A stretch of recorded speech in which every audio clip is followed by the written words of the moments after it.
Welcome, families, to Storytime at the Harvard Museums of Science and Culture.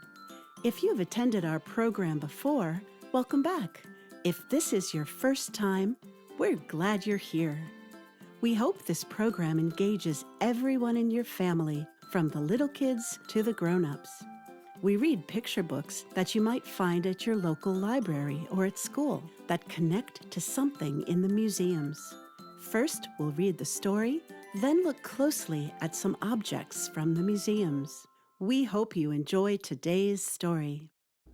Hello, and welcome to Storytime. I'm so glad you're here today. My name is Carol. Have you ever lit a candle? Maybe on a birthday cake, or during Hanukkah, or for Diwali, or on Christmas Eve, or on the days of Kwanzaa? Well, back in the days before electricity, people would light candles to help brighten up their homes, especially in the winter when the sun was setting so early. Would you light candles in the bright daylight? No? Why not? Right, because they'd be harder to see in the bright light. Well, today I'm thinking about lights in the dark as we read Lights Out by Marsha Diane Arnold and Susan Reagan.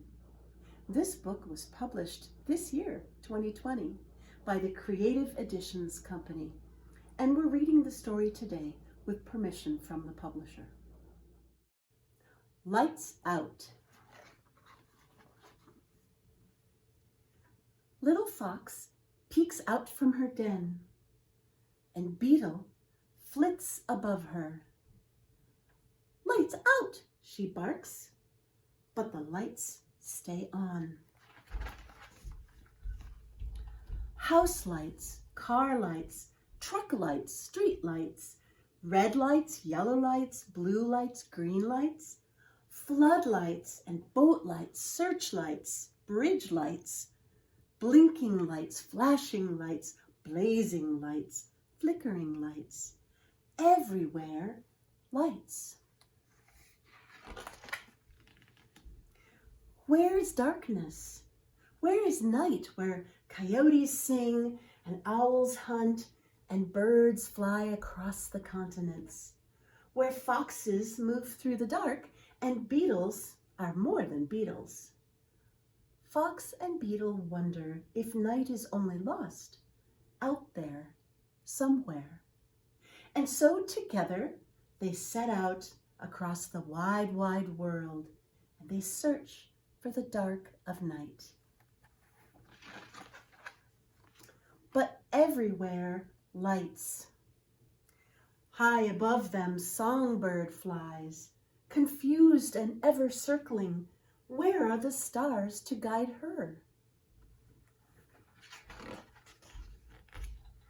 Across the wide, wide world, they search for the dark of night, but everywhere, lights.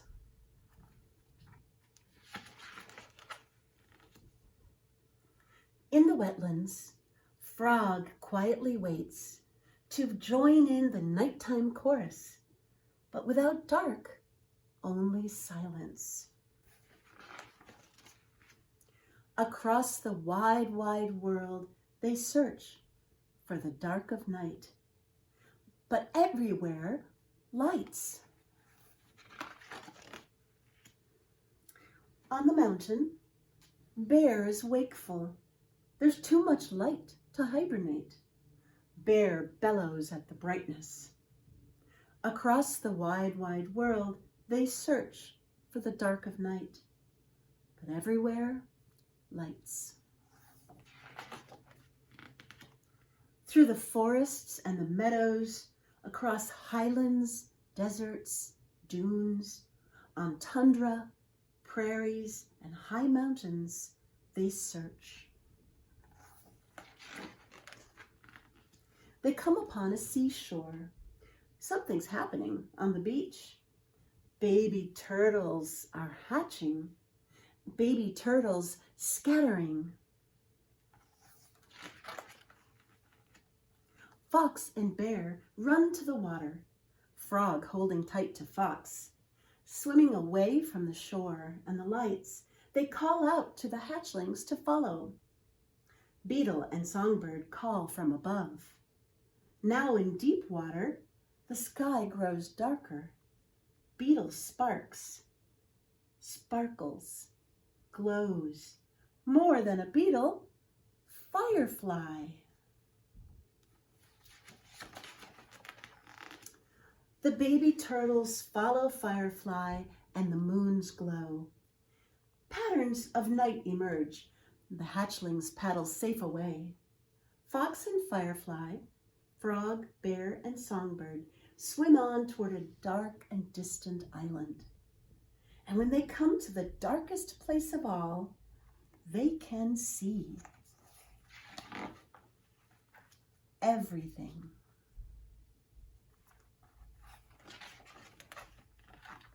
Shadowy shapes, dappled gray, silvery white, shimmering bay, mushrooms glowing, fireflies, moonlit garden, shining eyes. See?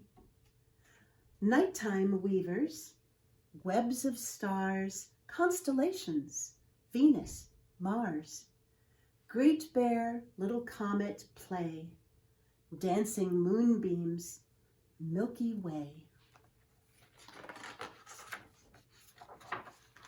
Lights on. And that's the end of our story. I hope you enjoyed that story.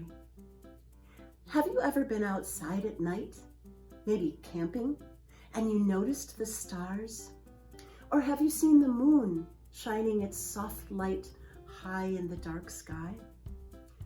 Until recently, for all of human history, our ancestors experienced the sky brimming with stars, a night sky that inspired ideas and wonder. Plants and animals, that includes people, depend on Earth's daily cycle of light and dark rhythm to govern self-sustaining behaviors that make us survive, such as reproduction and nourishment and sleep and protection from predators. Too much artificial light at night, called light pollution, happens when there are too many and the wrong kind of artificial lights. Near cities, cloudy skies are now hundreds or even thousands of times brighter than they were just 200 years ago. We're only beginning to learn what a drastic effect this has had on nocturnal ecology. Tall buildings with many lights confuse both migrating and local birds. Frogs, they don't sing under artificial light, as we saw in our story. And fireflies, they use their signals to communicate, but they can't talk with each other when there's too much light. Nocturnal animals eat and hunt at night, and if it's not dark enough, they can't hunt as effectively or hide as carefully. Well, if you want to learn about finding a dark sky place, explore the International Dark Sky Association. Experiencing the dark night sky provides perspective and inspiration, and it leads us to reflect upon our humanity and our place in the universe. The history of scientific discovery and even human curiosity itself is indebted to the natural night sky. So when you light a candle, just remember we need the dark to appreciate the light.